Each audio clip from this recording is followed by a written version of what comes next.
Doctor. I have the report on the incident at the quarantine facility. Assuming the vocal cord parasite underwent a mutation. The only plausible explanations are exposure to some high-concentration mutagen or radiation. As you know, some of the staff at the quarantine facility were infected with the parasites. The Wolbachia prevented them from copulating, but the parasites themselves can be removed from their host's vocal cords. Once you're infected with Skullface's parting gift, you're stuck with it. The researchers regularly used X-ray equipment to monitor the parasites in their throats. No problem there, they kept a close eye on the radiation doses. But that equipment didn't just give off X-rays. It was also emitting beta rays. Even though that's unnecessary for the scans. See, beta rays have far worse effects on DNA than X-rays. Meaning the only logical conclusion is that someone added in a beta ray emitter to trigger a mutation. Those beta rays leaked out from inside the equipment. Because the emitter was retrofitted, the shielding was inadequate. And the person who ordered and inspected the equipment was you, Doctor. That makes you the only person with the opportunity to install that emitter. So now you're saying I sabotaged medical equipment for some wild plan to make the vocal cord parasite kill everyone? Or maybe you thought it'd reveal a way to treat the parasite without using the Wolbachia. And with that much to barter, I suppose some people would welcome even a pathetic cur like you. Just stop it! You'd have no shortage of buyers, but most would be happy with just the parasite. You wouldn't need to offer anything else. However, if that buyer already knew about the parasite, they'd also know that by itself, it's no longer the ultimate bargaining chip it once was. To sell to that buyer, you need to throw in a bonus.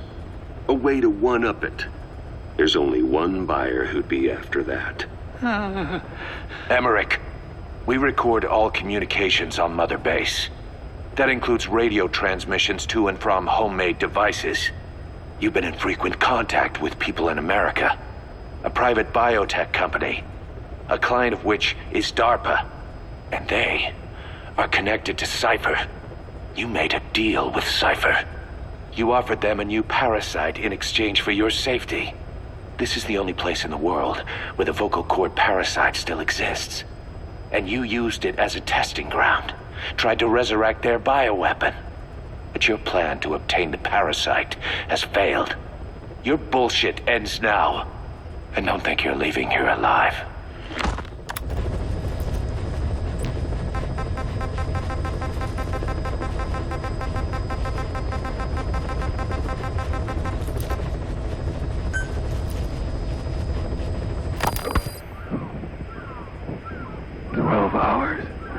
After exposure to the blood of a symptomatic colleague, I found myself making my way up the stairs to this room.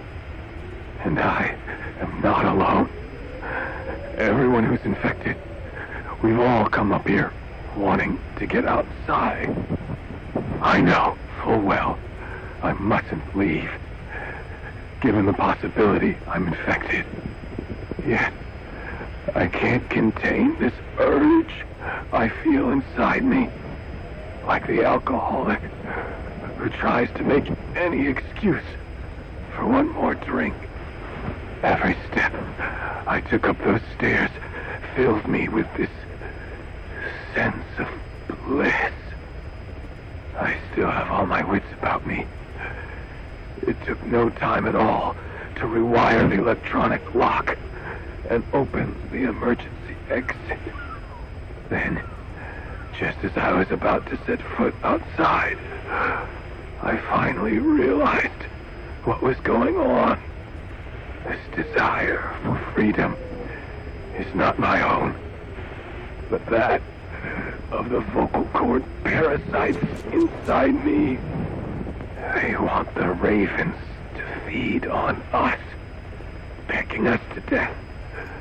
Attracted by these sweet secretions, They have mutated to facilitate this. The sweet smell is powerful enough to attract even a species with such a weak nose. So, before the parasites take complete control, I must. Most of the staff in here are already infected. At least, everyone I've looked at is.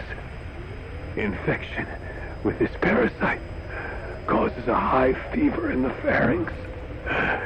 I have modified a pair of night vision goggles to react only to this temperature range. With these goggles, you can identify who is infected. Other infected will, like me, feel compelled to make it outside. If the ravens get their meal, they'll head for land next. That cannot be allowed to happen.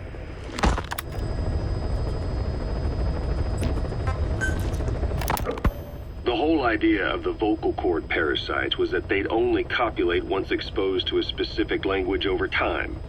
But the parasites infecting our men in the laboratory laid their eggs straight away. The larvae were eating their lung tissue almost immediately. What kind of mutation was it? Those who were infected and cured still carried the vocal cord parasites in their throats. They were still there, but the males had been rendered female by the Wolbachia, and copulation could not occur. So we thought, but it is the Wolbachia that mutated. Not the parasites?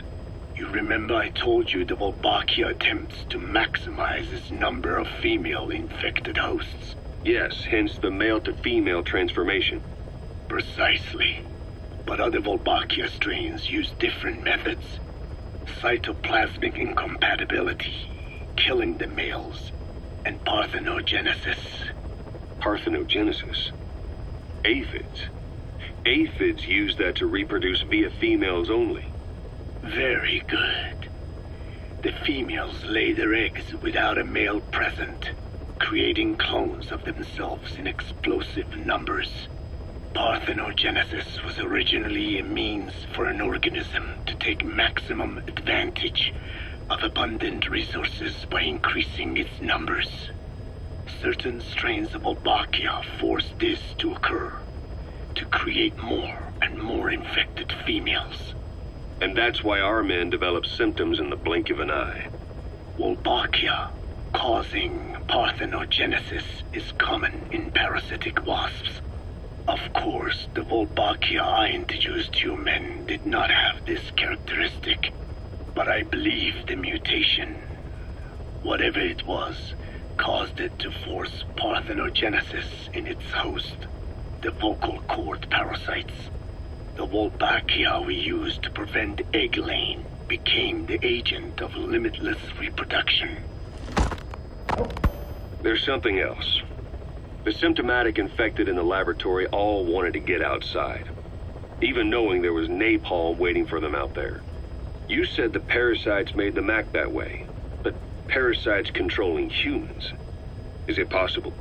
Parasites altering the host's behavior is a common occurrence in the world of nature. Long ago, the vocal cord parasites had this ability, but even I never foresaw they might control humans. Until I heard the things your man said. You mean the researcher on the top floor? The bit about, I'm not a snail. Yes.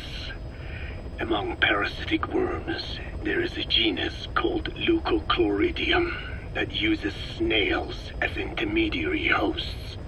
As you know, snails prefer dark, gloomy environments. But once parasitized by Leucochloridium, they desire to be in the light. And that is not all. The parasitic worms thrust themselves into the snail's antennae, making them swell to abnormal size. The snail, meanwhile, frantically wiggles its antennae, as the parasites squirm inside. The swollen, wriggling antennae soon resemble caterpillars. I don't get it. It is so they can be eaten by birds. Leucochloridium needs a bird as its definitive host.